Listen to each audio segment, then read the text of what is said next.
Hi friends, இன்னைக்கு நம்ம என்ன பார்க்க போகிறோம்னா ரசகுல்லா எப்படி பண்ணுறதுன்னு. ஒரு பாலை சுட வச்சுக்கிட்டு அது நல்லா பொங்குற வரைக்கும் வச்சுக்கோங்க. அதுக்கப்புறம் ஒரு லெமனை எடுத்து புழிஞ்சுக்கோங்க. இப்போ அது நல்லா கலக்குங்க, நல்லா கலக்கிடுங்க. எலுமிச்சை பழம் பிழிஞ்சதுக்கப்புறம் நல்லா இந்த பதத்தில் வர வரைக்கும் வெயிட் பண்ணணும். ரசகுல்லாவுக்கு சர்க்கரையை கொஞ்சம் அரைச்சிக்கணும்.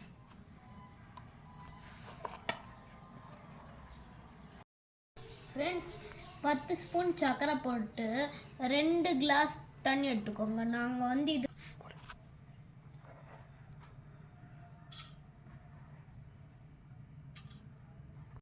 வடிகட்டி இது ஃப்ரிட்ஜில் எடுத்து வச்சுடுங்க.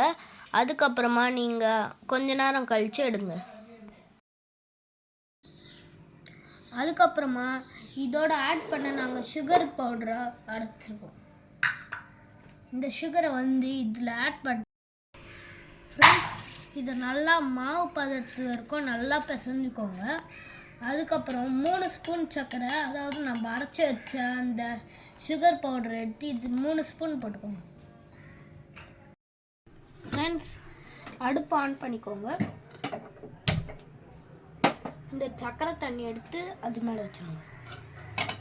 அதுக்கப்புறம் நம்ம அந்த மாவை சின்ன சின்னதாக பால் மாதிரி உருட்டி வச்சுடுங்க. ஒன்று ஒன்றா பொறுமையாக போடுங்க. ஒரு லெசனில் வச்சு பொறுமையாக இதுக்குள்ளே விட்டுருங்க.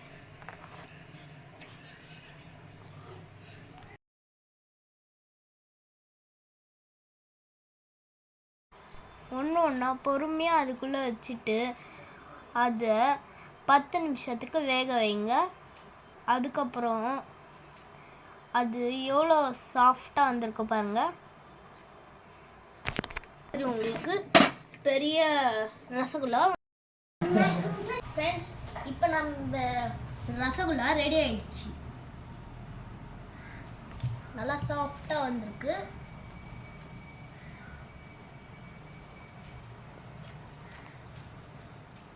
சூப்பராக நம்ம ரசகுல்லா ரெடி ஆயிடுச்சு. நீங்கள் சொல்லுங்கம்மா, எப்படி இருக்குன்னு சாப்பிட்டு பார்த்து.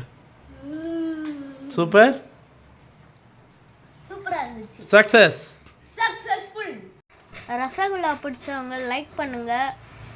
மற்ற ஸ்வீட் பிடிக்கிறவங்க கமெண்ட் பண்ணுங்கள்.